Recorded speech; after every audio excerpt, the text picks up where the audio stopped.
See, it's never easy when kids are dragged into situations like this, especially so when it's being played out in the public eye, because this is something that goes on in so many households up and down the country where parents are splitting and the kids seem to get caught in the middle of it. And you know what? There's nothing winds me up more than people using their children as weapons to hurt each other.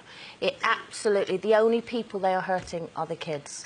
And while I understand it can be annoying if you've made arrangements and those arrangements fall by the wayside, that's life, things happen, you know, and I just think the easiest thing to do is use your children. You know, when me and Shane split up, and it was the same kind of situation. It was down to infidelity and all that, and of course I was hurt and all that. But I remember thinking, I am not going. It doesn't stop him being a great dad. And I'm not going to stop him being a great dad, and I'm not going to make the boys choose or feel guilty because they want to spend time with me or they want to spend time with him. So we didn't even go to court over the kids. It was like, you see them whenever you want, you come round, you take them out. I actually introduced them to his new girlfriend because he wanted to take them on holiday with a girlfriend. I was like, yeah, they obviously need to meet her rather than just at the airport. That'd be weird for them. But I didn't want the kids to feel guilty about enjoying a holiday with Dad and his new girlfriend. And you know what?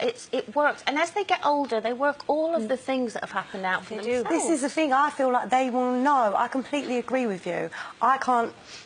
It infuriates me, the battles people have between their children, and they do use them as a pawn in their game of chess. And I know and I understand that people can get severely hurt from relationships, but providing that person is a good father, there is no reason whatsoever to be arguing, because I've seen... I mean, my son comes home sometimes. Recently he came home with a pack of gobstoppers, and I had to really hold back as to say, who got you those gobstoppers? Because he knows he's not allowed.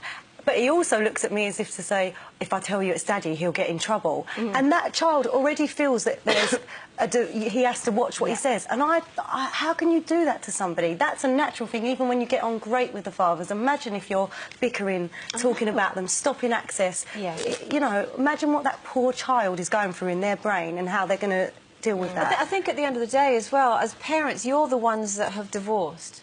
It's not your children. You haven't divorced your children on either side. My kids, for example, I've never spoken about the whys and wherefores. It's just been, you know, Mummy and Daddy, it's not working anymore, we're not making each other happy. There's been a lot of stuff obviously said in the press that I've never countered. I've never answered it, if you like. I know the truth about what went on behind closed doors, and that's all that matters. That my kids don't necessarily need to know, because all they need to know is that they are loved equally and that there's no battle between the two of us. It is hard. I mean, it is hard. I've walked out the room when the kids have gone, oh, Dad did this and Dad did this, and Claire was so amazing. Oh, yeah. And I've walked out the room and gone, oh, shit. I know. I've been married to someone whose girlfriend sent a child every weekend in old clothes, dirty clothes, no clothes, to make sure that I bought new clothes, new toys and everything else. But I would never take it out on the child, because they you know, they're the victim in all of this. It's interesting that someone who advises family courts has said now the way that divorced parents use the children as weapons is a form of abuse. And when mothers say to their their children bad things about their fathers, that is a form of child abuse, because that enters that child. Children soak up everything. And I think that mothers have got to realise that you can't be angry, you can't channel your anger through a child, because you're actually damaging that child's development. Yeah, exactly. And also remember that when the child grows up, the child's going to find out, oh, Dad did want to see me. Dad did try and see me, but you stopped him. Exactly. So it'll all change as well. It will blow up in your face, and I get it. You know, all of us sitting here, we have all been hurt. We have all had wrongs done upon us, but that's to us, not to our children. So I think if you're trying to be the best mother that you can, you shield your children from that until they're old enough to have an adult conversation about an adult thing. Yeah, but my ex-husband talked about his ex-wife in completely derogatory terms. That's wrong. And I think that is completely wrong. You can't talk about your former partner in front of a child. No. You just can't do that. You've got to set it on one side. And I think at the moment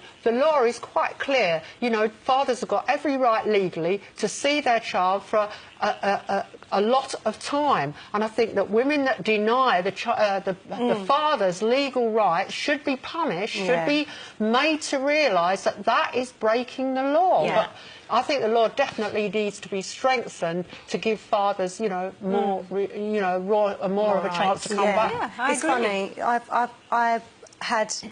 Both of my children have got different fathers, and I've never stopped a week of contact with those children, even though I had different issues with both partners. And when I came out of my second relationship, we did have to work out how it was going to work. Even during that interim of us struggling emotionally together, my parents and my ex-partner facilitated contact, and they've never missed a day. I think it's so important that children have both parents in their life, and you've got to facilitate as much as possible. Absolutely, absolutely. And I also think as well, just to, you know, wrap this up, I think any parent, whether it's a mother or the father, that says, "I'll see you in court," just talk to each other and be reasonable. But sometimes they can't. It's very, very sad. And I hope anybody out there who is going through this, and we all get it, we all understand, I hope you manage to sort it out.